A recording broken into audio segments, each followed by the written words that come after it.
We continue now at the top of Daf Mem Hey Amud Aleph and Meseches Yoma. This is Yoma Daf 45a. The Gemara here is discussing the 7 kinds of gold. One kind was mufaz. Why is it called mufaz? Shadoma lapaz. It's similar to pearls. Rashi says Shadoma lapaz matziv kemargalis. It glistens like pearls glisten. The next one was zav shachut. Why is it called zav shachut? Shenitve kachut. It's spun like a thread. Rashi says memnei shehu rach. It's very soft. And then zav sagor. The next one was called zav sagor. Why is it called that? B'shosh niftach kol hachanuyos niskaros. When a store opens to sell this kind of gold, all other kinds of stores end up closing. Rashi says kol hachanuyos niskaros she'ein mecher lezav acher mipnei zeh. There's no way to sell any other gold in the face of this one. When this one is being sold, no one wants any other kind. And then the next one was zav parvayim. Why is it called zav parvayim? Shadom l'dam haparim. Its color is similar to the blood of bulls, meaning it has a reddish color. And the Gemara continues. Rav Ashi Yoma. Rav Ashi says chamisha hein. There are actually 5 kinds of gold, not 7. V'chol chad v'chad is bezav uzav tov. And each one has 2 varieties. It has a variety of zav, and then it has a higher quality of zav tov. And the Gemara continues, Tanya Nami Hachu, we have a brisa that supports what we said as well. B'chol yom, every day, hayazav yaruk, its gold was a greenish tint.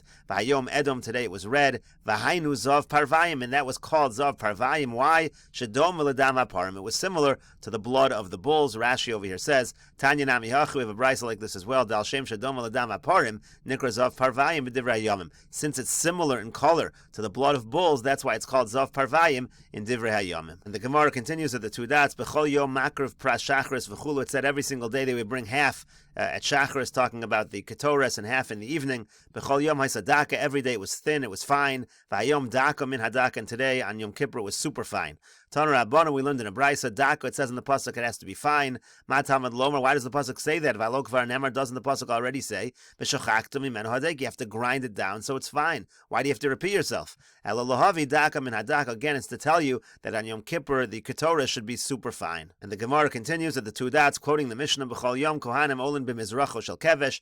Every day the Kohanim used to go up on the east side of the ramp to Amar Mar, because the master said, Kol Pinos Shata Pona, anytime you turn in the Beis HaMikdash, Lo Yehu Ela Derech Yamin LeMizrach, it should always be to the right, to the east. Rashi over here says, Ela Derech Yamin Shehu LeMizrach. It means to say turn to the right, which is to the east. Sharei HaKevesh B'darim, because the ramp itself is in the south. Lakach Ola B'mizracho Shel Kevesh. That's why you go up on the east side of the ramp. Shesamuch Lipanos Lamin. That way you're close to turning towards the right. The idea is that if a person is ascending a ramp that is in the south, so he's going up, he's walking towards the north, what's then going to happen is if he takes a right turn, he's turning towards the east. And the Gemara continues at the 2 dots, again quoting the Mishnah, Vayom Ola Be'emsa V'yard Be'emsa. Today on Yom Kippur, the Kohen Gadol will go up the middle of the ramp, come down the middle of the ramp. My time, what's the reason? Mishum Kavodo to Kohen Gadol, that's because of the honor of the Kohen Gadol.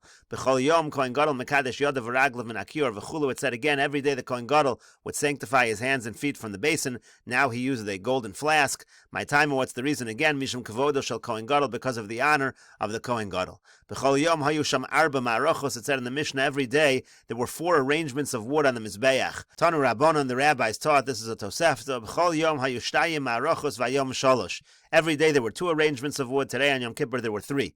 Achas Ma'arocha Gedola V'achas Ma'arocha Shniya Shel Ketores. The regular ones were the regular large arrangement of wood. The second one was called the Ma'arocha Shniya Shel Ketores. That's the one they brought the fire from there for the Ketores. V'achas Shemosifin Bo Bayom. And then one that they added for this day of Yom Kippur. Divrei Rabbi Yehuda. That's Rabbi Yehuda's opinion.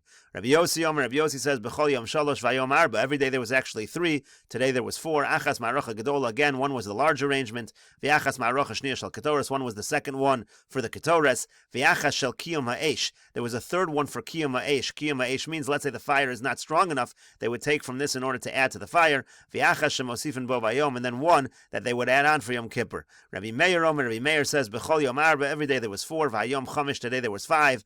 Achas Shel Ma'arocha Gedola. One was again the large arrangement of wood. V'achas Shel Ma'arocha Shniya Shel Ketores. One was the Ma'arocha Shniya Shel Ketores. V'achas Shel Kiyom Ha'esh. One was again if the fire would be small, they would have this to add to the fire. V'achas La'ivorim U'Pedorim Shelo Nesachlu Mi Ba'eretz. Be'erev, and the last one was for the limbs and for the fat that was not properly consumed by the fire the evening before, so then they would have to have another arrangement of wood for that purpose. And then there was one that was added on Yom Kippur. And Rashi over here says that they added for the day of Yom Kippur. The reason they're adding an arrangement of wood for Yom Kippur is because they would take some coals, again for the burning of the Ketoros and the Kodesh Kadoshim. The Ketoros they did on the inner Mizbech, that's the same Ketoros they did all year. They wouldn't need an extra arrangement for that. Shal Kiyam Ha'esh, for the Kiyam Ha'esh again means Shem'ein Eish Shal Ma'arocha Gedola Miskaber. If the fire on the Ma'arocha Gedola was not large enough, Mosifin Alav Mizeh, they used this next arrangement to add wood in order that there's more fuel for the fire. Shalom Nisachlu, if it wasn't consumed properly, meaning Shalom Nitnu Al Ma'arocha, either wasn't put on an arrangement, or Nitnu V'lo Hispiku L'Sachel, or it was put on an arrangement of wood, but it didn't burn properly, so you had this extra arrangement for those limbs and those pieces of fat that did not burn properly. And the Gemara continues, Dekuli Alma Mios Tarti Islu. Everybody agrees there are at least two arrangements of wood on the Mizbeach. Minolan, what's the source for that? Amar Kra, because the pasuk says, Hi ha'ola al mokda al ha-Mizbeach kol alayla zuma rocha gedola. The pasuk over there referring to the fact that the carbon is on the Mizbeach. That's talking about the large arrangement of wood. V'yesh ha-Mizbeach tu kadbo. The second pasuk of Eish ha-Mizbeach zuma rocha shniya shel ketores. That's a reference to the second arrangement of wood, the second fire on the Mizbeach, the one that we call the Ma'arocha Shniya Shel Ketores. For Rabbi Yossi Kiyam Ha'esh Minali, Rabbi Yossi had a third one called Kiyam Ha'esh. Again, in case the fire is low, you can add. Nafkalei Mivo Ha'esh Al Mizbeach Tukadbo. It says there's a fire on the Mizbeach. That shows there's an additional arrangement of wood. For Rabbi Yehuda, and Rabbi Yehuda says, Ahula Hatzosas Alisa Huda Asa. That pasuk is not referring to another arrangement of wood. It's referring to the halacha that when you light the wood chips, which are supposed to start the fire, that has to be done on the top of the Mizbeach as well. The Tanya, as we learned in a Brayso, Hayir Rabbi Yehuda Omer, Rabbi Yehuda would say, Minayin lahatzasas alisa shalota el barosha mishal mizbeach. How do you know the lighting of the wood chips should only take place on the top of the Mizbeach? Talmud Lomer, the pasuk says, Voyesh al Mizbeach tu kadbo. Again, it says the fire on the Mizbeach will be lit. That refers to the lighting of these wood chips. Amar Rabbi Yossi says, Minayin sha'osa ma'aracha l'kiyam ha'esh. How do I know that I make a separate ma'aracha for kiyam ha'esh? Talmud Lomer, the pasuk says, Voyesh al Mizbeach tu kadbo. Again, that's where Rabbi Yossi learns out there has to be another arrangement of wood for the kiyam ha'esh in case the fire gets low on the ma'aracha gedola. So the Gemara says, Rabbi Yossi hatzasas alisa minole. Where does Rabbi Yossi know that the lighting of the wood chips needs to be done at barosha shel mizbeach?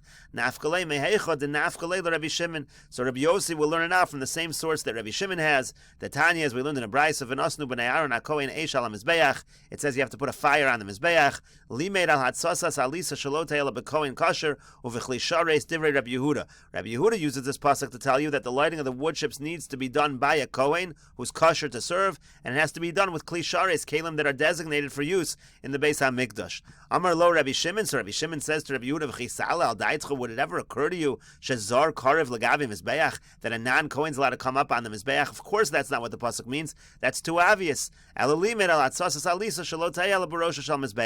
Rather, it teaches us that the lighting of the wood chips should take place at the top of the mizbeach, so that's going to be Rabbi Shimon's source, that's going to be Rabbi Yossi's source as well.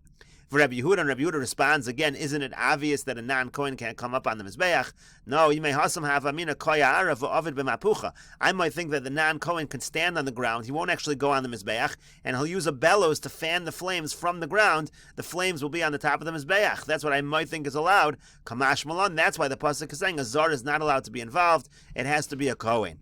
And the Gemara continues, Rabbi Meir, Evarim upedarim shelo nisachlu mi bo'erev minole. Where does Rabbi Meir learn out that you have to have another arrangement of wood for the limbs and the fat that were not consumed properly overnight? Nafkale mi ve'esh. He learns out from the extra letter, the vav of va'esh, that tells us there's another arrangement of wood. For Rabbanan and the Rabbanan vav lo darshi, they don't darsh in this extra vav.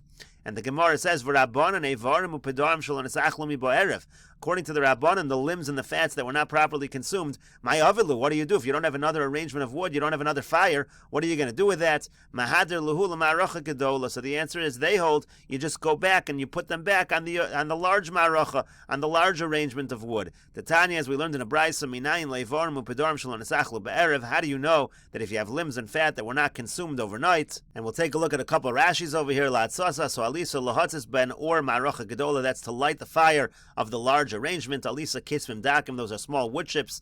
For Rabbi Yossi, Hatzas is Alisa Manali. Where does Rabbi Yossi learn the lighting of the wood chips? Shetehei Barosha Shal Mizbeach V'lo Yatzis Ala Ritzba. How do you know maybe that you have to light it on the top of the Mizbeach? Maybe you could light it when you're on the floor. V'yalim Kashein Dolkan Ala Mizbeach, and then walk up while they're already lit. Walk up to the Mizbeach. How do you know you're not allowed to do that? Clichariz. Now Rashi says, what does clichariz mean? Bilavush bigdei kahuna. It doesn't mean you're using kalim. It means you're wearing the bigdei kahuna, according to Rashi. And Rashi continues, once